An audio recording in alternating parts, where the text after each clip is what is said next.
이은영 휴먼앤데이터 수장 나오셨습니다. 두 분 어서 오십시오. 예, 안녕하세요. 홍 수장님, 윤석열 대통령 지지율이 갤럽에서는 24%, 리얼미터에서는 31.4%를 기록했습니다. 지지율 흐름에 어떤 변화가 있습니까? 총선 이후 윤석열 대통령 지지율은 큰 변화가 없습니다. 일단 지지율이 크게 떨어지고 나서 네. 그 이후는 한 달 좀 지나도록 거의 횡보를 하고 있습니다.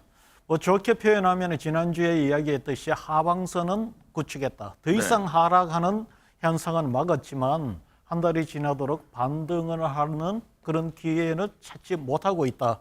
이렇게 보셔야 되고, 문제는 갤럽 지표에서 지금 24%가 나오는데 24%는 대통령 지지율로서는 상당히 좀 위험한 수준이다. 우리가 보통 이야기하는 레임덕을 이야기할 때 20%대인데 20%대 후반은 그나마 좀 나은데 20%대 전반은 사실상 레임덕 초입에 해당이 된단 말입니다. 네. 그런 상황에 두고 지금 이 24%의 지지율은 대통령실에서 어떻게든 빨리 반등을 시켜야 할 그 수준이라 이렇게 해석할 수 있습니다. 네. 이은영 수장님, 네. 갤럽 조사를 보면 윤 대통령 국정 지지도 부정평가로 거부권 행사가 4%포인트 올랐는데요. 네. 어떤 점을 시사한다고 보세요? 일단은 지금 부정평가가 아까 이제 홍 소장님이 하방 경직성은 막았다고 했지만 부정평가 자체가 지금 65% 이전보다 많이 높아졌습니다. 그 속에서 부정평가 이후로 지금 거부권 행사가 4%포인트 상승한 7%고요. 그다음에 이제 해병대 수사 외압 이 부분도 응답을 했어요. 이게 3%여서 10%가 나오거든요. 두 가지가. 그러면 지금 소통 미흡하고 거의 비슷한 수준이어서 네. 지금 이 10번째 이 거부권 행사가 현재 총선 이후에 어떤 일단락을 좀 짚고 다음 국면으로 새로운 국회와 함께 넘어가야 되는데 넘어가지 못하는 것을 대통령이 지금 하고 있다. 결국에는 국정 운영의 어떤 약간 포기로 비춰질 수 있기 때문에 부정평가로 이렇게 높게 나온 것 같습니다. 홍 수장님, 최상병 특검법 거부권을 놓고 범야권이 주말 장애 집회를 가졌는데요. 윤 대통령의 최상병 특검법 거부에 대한 여론은 어떻습니까? 일단 국민들은 예상했던 부분이죠. 윤석열 대통령이 거부권을 행사할 것이다. 문제는 이제 그것이 이 거부권을 행사해야 되느냐 말아야 되느냐 이 정도의 여론에 머물지 않고 조금 전에 우리가 이야기했던 대통령 지지율에도 영향으로 여파가 퍼져나가고 두 번째는 정당 지지율에도 여파가 퍼져나가기 시작합니다. 그래서 이 지금 여론이 단순한 그 쟁점으로 끝나는 것이 아니라 우리 정부 여당에서는 중요한 두 지표에 영향을 미치는 상황까지 그 정도로까지 갖고 있다. 이래 보시면 됩니다. 그러면요, 28일 재의결 앞두고 있잖아요. 네. 그 결과에 따라서 그럼 다시 한번 지지율이 출렁거릴 가능성이 그럴 있습니까? 가능성이 있습니다. 그래서 아마 대통령실에서의 어떤 판단과 당에서의 판단은 달라질 수가 있어서 특히 이번에 갤럽 조사에 보면 정당 지지율에서 큰 변화가 있단 말입니다. 이것이 최상병 특검과 관련될 수 있다고 인식하는 의원들은 거기에 대한 그 생각이 다를 수가 있죠. 그래서 그렇다 보면은 현재까지 대통령실에서 끌고 나가는 국정기조하고는 다른 결과를 갖고 이제 초래하게 되고 그걸 해결해야 되는 이제 또 새로운 문제가 발생하겠죠. 네, 이은영 소장님, 여론조사 꽃에 따르면 최상병 특검법을 거부하면 윤 대통령 탄핵해야 한다는 응답이 과반을 넘은 것으로 조사됐던데요. 네, 지금 이 최상병 특검과 관련해서는 그 특검을 해야 된다는 의견이 과반을 넘는 흐름으로 나오고 있습니다. 그래서 그거를 이번에 대통령이 또 거부권을 행사할 경우에는 탄핵을 해야 되겠다라는 이게 실제 탄핵을 하겠다라는 의미도 담겨 있겠지만 그것보다는 어떤 그 상징적인 의미로서 대통령의 어떤 거부권을 좀 제재를 하겠다라는 의견이 반영된 걸로 보여지는데요. 중도층에서도 지금 50% 중반 이상으로 이 답이 나왔어요. 그래서 거부권을 행사할 경우에는 탄핵의 필요성이 있다라고 보고 있는데 왜 지금 민심이 이렇게 최상병 특검에 대해서 이렇게 강경하게 나오느냐. 최근에도 지금 군대 내에서 안전사고가 일어났거든요. 그래서 이 젊은 세대들이 이제 군대에 가는 어떤 신입사병과 그 신입사병에 대한 어떤 명령을 행사하는 약간 그 이제 그 기득권이라고 보여질 수 있는 그런 명령 체계에 뭔가 이 좀 변화가 필요하다라는 그런 그 민심이 반영되기 때문에 이렇게 강경한 입장이지 않을까 이렇게 생각을 해봅니다. 홍 수장님, 국회 본회의 재표를 앞두고 국민의힘은 지금 이탈표 방지에 총력전을 펴고 있는데요. 여론은 재표결에서 어떤 결과가 나오길 희망할까요? 아마도 제가 보건대는 재표결에서 특검으로 갔으면 하는 의견이 훨씬 많을 겁니다. 왜냐하면 이 최상병 그 쟁점 자체도 문제지만 이 쟁점으로 인해서 여야가 중요한 국정과 관련된 현안 문제에서 한 발도 지금 나아가지 못하고 있습니다. 그래서 국민들은 검찰 조사는 검찰 조사대로 뭐 경찰 조사는 다른 조사는 조사하고 특검들에서 빨리 이 문제가 정지되었으면 하는 게 아마 솔직한 심정일 겁니다. 네. 이수연이 연금 개혁도 이슈가 되고 있습니다. 지금 이재명 대표 제안으로 새로운 전기가 마련됐는데 대통령실과 지금 여권은 22대 국회에서 정하자 이런 입장이고 지금 민주당은 21대에서 매듭을 짓자 이런 주장인데요. 네. 여론은 어떻습니까? 이게 지금 그동안 좀 보도는 많이 안 됐는데 국민연금 관련한 공론조사를 굉장히 오랜 시간 동안 했어요. 네. 그래서 총선 전에 이 국민의 어떤 공론조사를 통한 좀 안을 가지고 그 21대에서 이걸 마무리를 하자라는 스케줄을 갖고 있었던 것 같습니다. 그래서 그 국민 공론조사상에서는 처음에는 이제 더 내고 그대로 현재 수준으로 받는 안에 좀 국민 여론이 있었지만 이게 공론 과정을 거치면서 조금 더 내고 더 받는 안을 선호하는 걸로 이제 좀 바뀌었고 그 안을 가지고 지금 이제 합의를 하려고 하는 거였거든요. 그래서 어쨌든 국민들이 원하는 거는 오래 살다 보니까 이 고령 사회가 되다 보니까 소득 보장률을 높여달라는 건데 이거를 이번 국회에서 정리하지 않으면 다음 22대 넘어가서 이 어려운 과제를 또 매듭을 짓기는 어렵습니다. 그래서 국민 여론 자체는 이번에 좀 마무리를 해주고 대통령도 인기 없는 개혁에 내가 지난번에 그 노동개혁할 때도 그런 말을 했기 때문에 이걸 좀 매듭을 지어주길 바라는데 지금 좋은 기회가 왔는데 여당에서 지금 이걸 또 받지 않고 있는 거죠. 홍 수사님, 이제 방금 말씀하셨듯이 이재명 민주당 대표가 국민의힘이 제안한 소득 대체율 44%를 수용하겠다고 했고 국민의힘은 부주개혁 없이는 안 된다는 입장인데요. 이 연금 개혁 문제가 향후 뭐 국정 지지율이라든가 각 정당 지지율에도 영향을 줄까요? 많이 영향을 줄 거로 봅니다. 네. 이거는 뭐 지금 당장보다도 지속적으로 영향을 줄 가능성이 크다고 보여지고요. 네. 어쨌든 이 문제는 지금 사실 전 정부 이전에 이미 개혁을 했었어야 될 문제인데 지금 넘어와 있단 말입니다. 넘어와 있는데 이 참 묘한 이게 굉장히 복잡한 문제가 세대 간의 이것이 이해관계가 크게 걸려 있습니다. 이거 이제 그걸 두고서 지속 가능한 연금 개혁 뭐 이렇게 요구를 하는데 문제는 뭐 양당에 두고 서로 논리를 내세우지만 제가 볼 때는 특히 미래 세대들은 이 문제에 관련해서 굉장히 어떻게 보면 정확하게 굉장히 중대한 문제를 지켜보고 있는 문제예요. 네. 그래서 이 문제에서는 서로 지금까지와 같이 뭐 서로 저기 고양이 목에 방울 달기식으로 서로 미루거나 꼼수로 이것이 대응하는 것으로 비춰진다면 그 당은 아마 두고두고 이후에 특히 미래 세대들한테 좋지 못한 평가를 받게 될 겁니다. 이 수사님, 대통령실이 해외 직구 금지 정책을 나흘 만에 철회했지만 논란이 이어지고 있습니다. 해외 직구 금지 논란이 처음에는 뭐 국무조정실에서 시작했다가 나중에 이제 대통령실도 입장을 낸 상황인데 윤 대통령 지지율에는 어떤 영향을 주고 있습니까? 일단 이게 해외 직구 논란이 이제 중국계 플랫폼에서 이 상품이 굉장히 저가로 판매되면서 많이 이용을 하다 보니까 그래서 아마 이게 이제 좀 밸런스가 필요하다, 균형이 좀 필요하다 이런 차원에서 또 민생 그 정책 중에서 이제 좀 고르다 보니까 이게 좀 나온 것 같아요. 근데 실제 지금 많은 사람들이 고물가 시대다 보니까 좀 저가 상품들을 외국에서라도 구입을 해서 지금 쓰고 있는데 이걸 갑자기 6월부터 80개 항목에 대해서 금지를 하겠다. 특히 KC 인증을 받지 않은 부분은 살 수 없게 하겠다라고 해버리니까 소비자 입장에서는 이거 과도한 강제 조치 아니냐. 그래서 인터넷상에서는 이게 지금 무슨 쇄국 정책을 펼치는 거냐라는 말까지 격앙된 분위기가 나왔습니다. 그리고 이번 갤럽 조사에서도 보면은 20대 같은 경우에 지금 대통령 긍정평가가 16%, 부정평가 71%가 나왔거든요. 그래서 해외 직구를 많이 이용하는 젊은 층에게는 이러한 조치가 어떤 유예 기간 같은 거 없이 바로 시행한다고 하니까 굉장히 부정적으로 반응이 됐고 그리고 대통령 지지율에도 지금 굉장히 안 좋은 영향을 준 것으로 나타났습니다. 홍 수장님, 해외 직구 금지 방침 철회하자 소상공인들이 지금 역차별을 호소하면서 문제를 또 제기하고 있잖아요. 그럼 이 논란 여파가 좀 당분간 지속됩니까?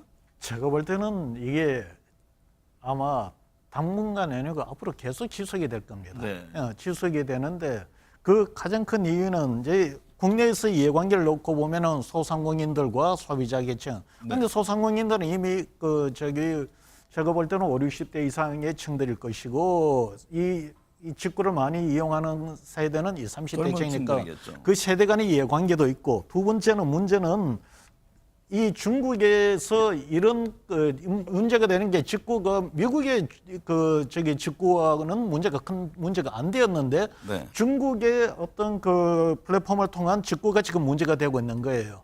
그 이유는 어떤 거 뭐 다 잘 아시잖아요. 중국이라는 것은 제품 생산을 수요 관계라든가 수익률에 의해서 결정하는 것이 아니고 네. 그 회사의 노동자 고용자 유지가 목표이기 때문에 중국의 생산 라인을 다 가동해서 생산했는데 그것이 과잉 생산된 겁니다. 네. 그걸 지금 저가로 우리나라로 뿐만 아니라 전 세계로 지금 내보내고 있는데 문제는 이것은 이 전 세계 어떤 그 산업 생태계를 파괴하는 문제가 되는 거예요. 네. 그래서 이것이 단순하게 지금 우리나라의 그 직구 소비자와 이 자영업자들의 문제뿐만 아니라 이것이 앞으로 산업 전략 문제도 되고 특히 거기다 반중성서도 있기 때문에 이 문제는 정치적으로 연관되어가 계속 문제가 될 겁니다. 네. 이은영 수사님, 여론조사 공정에 따르면 국민의힘 당대표 적합도 조사에서 한동훈 전 비대위원장과 유승민 전 의원이 지금 오차 범위 내에 접전을 벌이고 있는 것으로 나타났습니다. 네. 국민의힘 당대표 선거 흐름은 어떻게 보고 있는지요? 일단은 이제 전체 국민 여론을 보면은 그 한동훈 전 비대위원장 29.1%고 유승민 전 대표가 27.8%로 초접전 상황입니다. 근데 네. 국민의힘 지지층 안으로 들어가면은 격차가 너무 지금 크게 벌어져 있어요. 그래서 그 가장 중요한 거는 일단은 당원 100%인 그 룰을 이제 5대5 구조로 변경을 할 것이냐. 근데 변경을 하더라도 지금 나온 여론조사의 흐름으로 보면은 유승민 전 대표의 어떤 그 선전이 당 안에서는 조금 많이 올라가기는 어려워 보이거든요. 근데 네. 어쨌든 그 룰 개정이 가장 중요한 관건이 될 걸로 보여지고 있고요. 근데 지금 이 상황에서는 새로운 얼굴로 좀 이제 세대 교체가 되어 있는 한동훈 전 비대위원장을 국민의힘 지지층이나 또 일반 국민들도 좀 원하는 흐름인 것 같습니다. 홍 수장님, 그 한 전 위원장 지지율이 국민의힘 지지층 안에서는 뭐 압도적으로 앞서고 있잖아요. 네. 그러면 현 상황에서는 어떨까요? 출마를 할지 하게 되면은 당선 가능성은 어떨지 어떤 전망이세요? 지금 제가 본 데는 한동훈 전 비대위원장의 지금 행보로 봐서는 출마할 것 같아요. 네.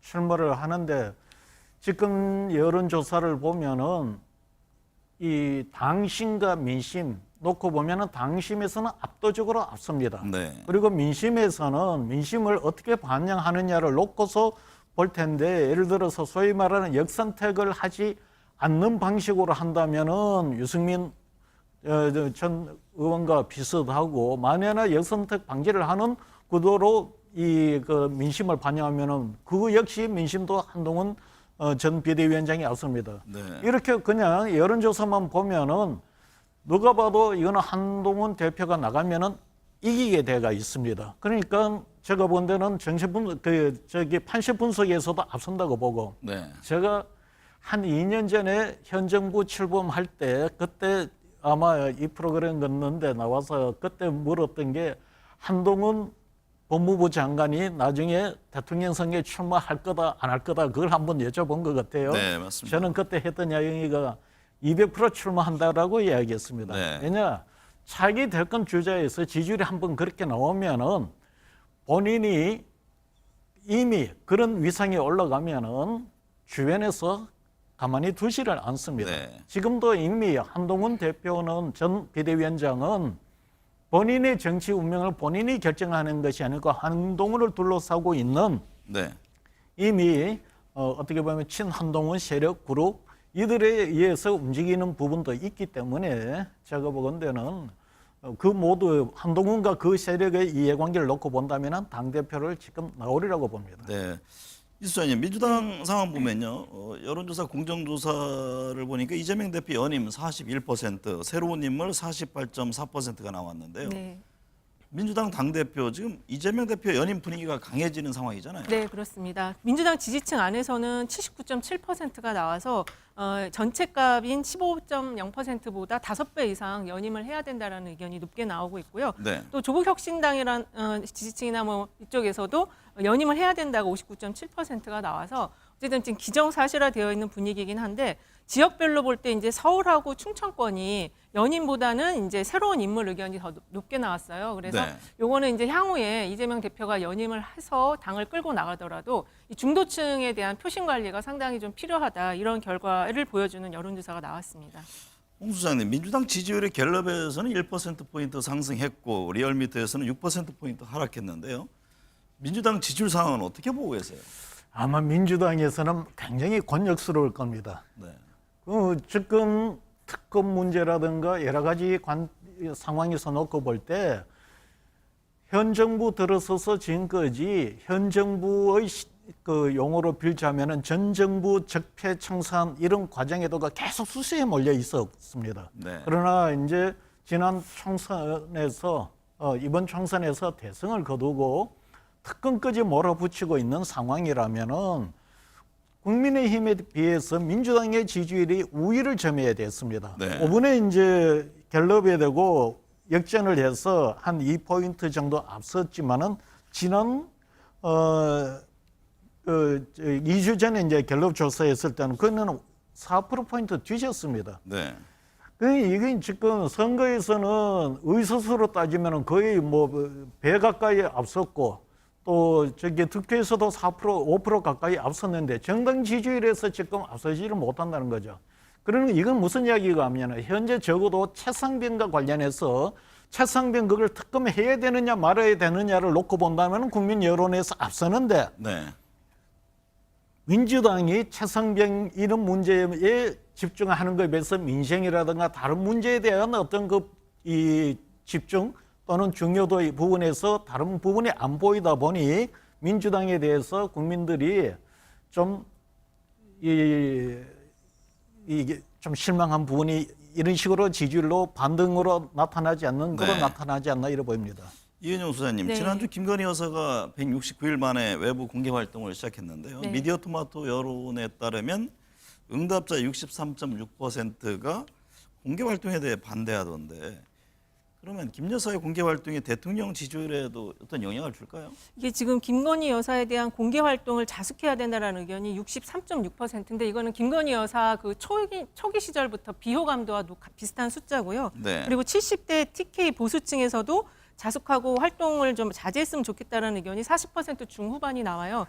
그리고 특히 그 고위직 검찰 고위직 인사 이후에 지금 활동 재개를 했는데 그 직후에 그 분리수거장에서 여사가 벌인 것으로 추정되는 책을 주운 그 주민이 또 소환이 되고 또 지금 그 최재형 목사 그 소환 조사 이후에 그 두 분이 나눈 카톡 대화가 지금 막 돌아다니면서 네. 그 여사의 말투라든지 이런 것들이 굉장히 좀 희화되는 그런 일들이 지금 일어나고 있어서 이렇게 좀 뒷수습이 잘 안 되는 상황에서는 활동 자체를 차라리 그냥 신비주의로 가는 게 이 네. 좀 추가적인 어떤 논란을 만들지 않을 거다. 그리고 그것이 대통령 지지율에도 영향을 좀 주지 않을 것이다라고 볼 수 있을 것 같습니다.